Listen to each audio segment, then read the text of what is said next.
some point, Eric or one of the other producers must have sat you down and said, "We're going to have to kill you." Tell us about that conversation. No, that didn't happen. I just read it. It's like, what though?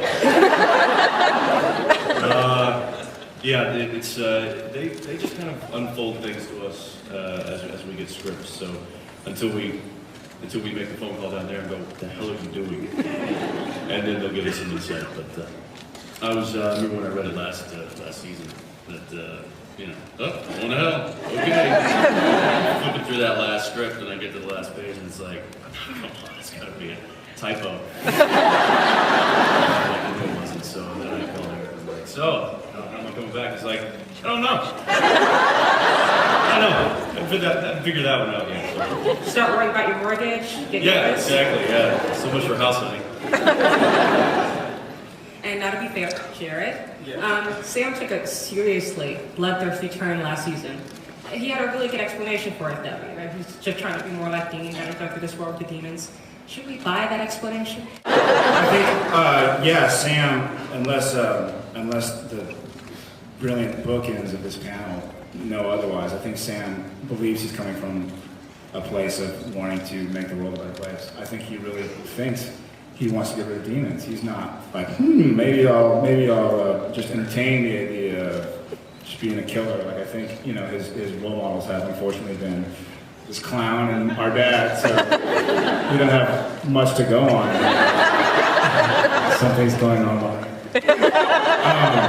And so, yeah, but he's coming from a place of wanting to get rid of demons and ghosts and baddies, just like his folks, or his dad and his brother. So we shouldn't still be nervous about that night. As long as Eric is creating the show, you should always be nervous.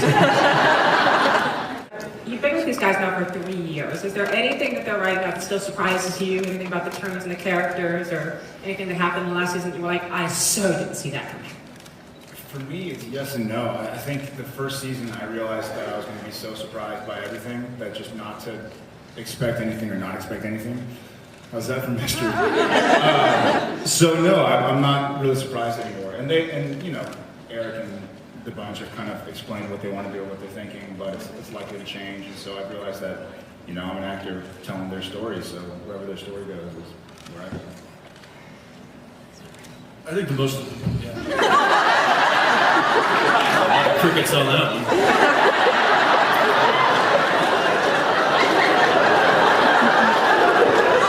I think actually the most surprised I've been is the beginning of this season, and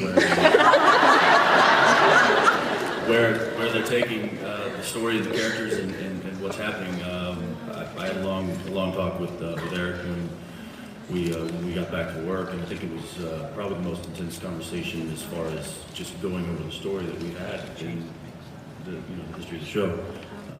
But we're giggling like schoolgirls in the writers' room. We feel like season 4 is, we hope you guys dig it because we're, for what it's worth, the writers are really loving it. And I'm, and anyone who has read interviews with me knows that I can be critical about stuff. And I think certain episodes of season 3 were just okay, but I feel like season 4 we're just like kicking the doors off it and going in some places that I think people will find really interesting and entertaining. Well, yeah. So tell us what the writers' room meetings are like when you're trying to hash out that mythology and everything. Like, how do you even keep it all straight, keep it all together, and say, no, we can't do that because then that would conflict with this, and then... In terms of process, like for mythological beats like that, there's a lot of pressure testing and sitting around, and I mean, these are the big decisions. Actually, a lot of them come almost easily. This year is rocking, and a part of it is somehow the wheels of the universe that are being defined in this season, they just provide a tremendous amount of fruit. The wheels bear fruit. Yeah, we've had tougher, like, I think last year was a tough mythology season for us.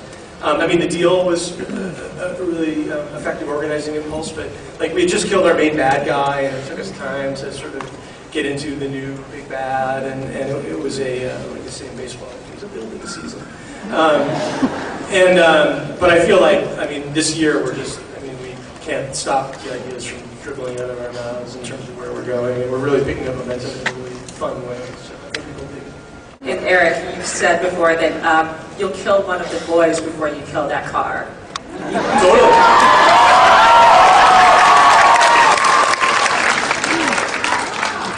It's a 67 Impala. He's already killed both of us, though. I know. So the funny thing is, I'll do it again. when Dean was in hell, we were like doing it kind of like, is this the third time we've killed him? And we're like, it's gonna lose impact after a while. We're like, we'll just kill him again. Whatever. Well, the mystery spot, it might be the 60th. Oh yeah, shit, you're right. 70 times. No one's still here, pal. Can't shake me.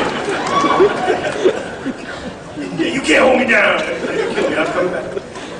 And the Impala's the third character, and we've said that often before. It's this is a Western, and the Impala's Trigger. And, everyone cares. Everyone cares about Trigger. And everyone. I love that people have the affection to the car. I mean, the shows I grew up watching and loving were very car as a character heavy. Like I grew up like. I love, and I know they're not the best shows, but I love Knight Rider. I love and I just love the shows where you had iconic cars, and I would say one of the things I think I'm most proud of about Supernatural is that we've created a car that to its fans is I hope reaches that level of iconography, and so that's been really exciting and fun, and that's a great car. Handles like a shopping cart. Yeah, it's not a mean machine at all. So it's not a product placement thing, I guess.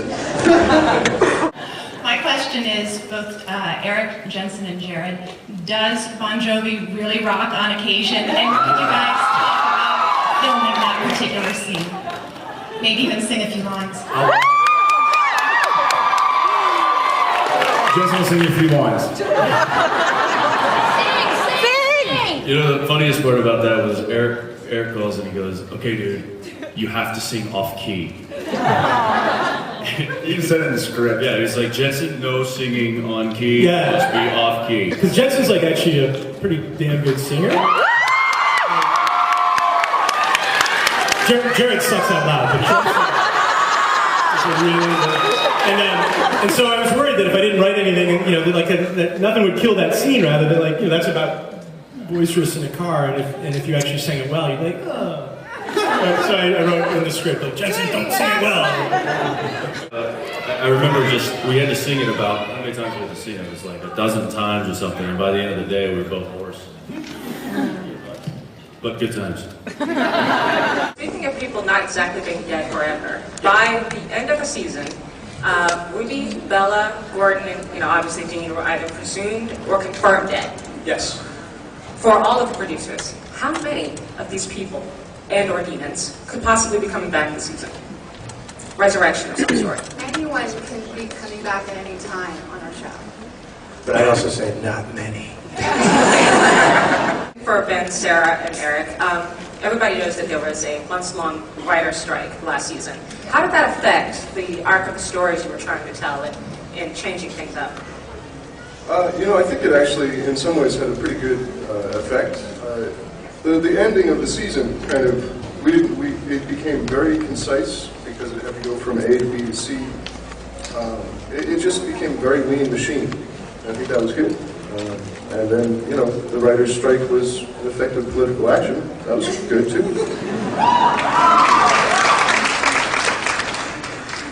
So there were no stories that you had to sort of scuttle?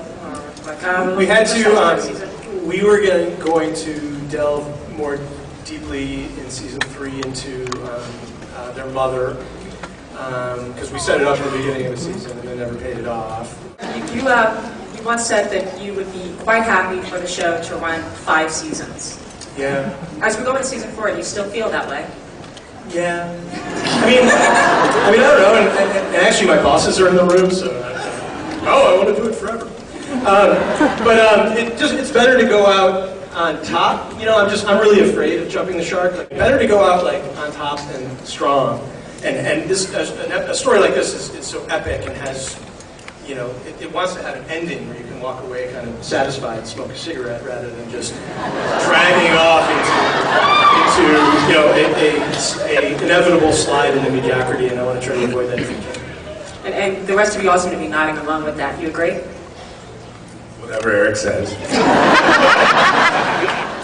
Who came up with Ghostfacers? Well, actually I came in and said kind of like, I think we should do the Blair Witch sort of video kind of ghost hunters thing. And Eric was behind it. So then we just had to sit down and make it all up. I think they were going to be the Boo Boys for a while, right? What were there? The Boys and Boo? Oh, yeah. It's terrible. And for the record, that was like I was like, well, we could call them the Boys and Boo. And then Ben's like, don't be an idiot, we're calling them the Ghostfacers. And for the record, when Ben pitched it, I just want to be clear about this. When he came in and he's like, so I want to do this episode, and they're called the Ghostfacers, and they have this theme song, and here's the song. And then he sang, Bob Singer and I, the entire song. Like, he'd worked it, he's like, I'm going to come up with a pitch and lyrics. And like, we were like, love it! And I think it was the song that actually sold us. Well, that's good to know. I'll put a song in every episode. I really love it. Earlier you guys spoke about characters may or may not be coming back. Is there a chance that Dean and Bella will see each other in hell? No. Lauren was great. I love the job she did. She was a terrific actress, but I don't necessarily I feel the writers did that character a disservice. It didn't write the character as well as Lauren as an actress deserved to have, and so it didn't quite work in the confines of the show. So she ended up going the way she went. So no, I don't think they'll be interacting now. Way to bring the room down, Kripke.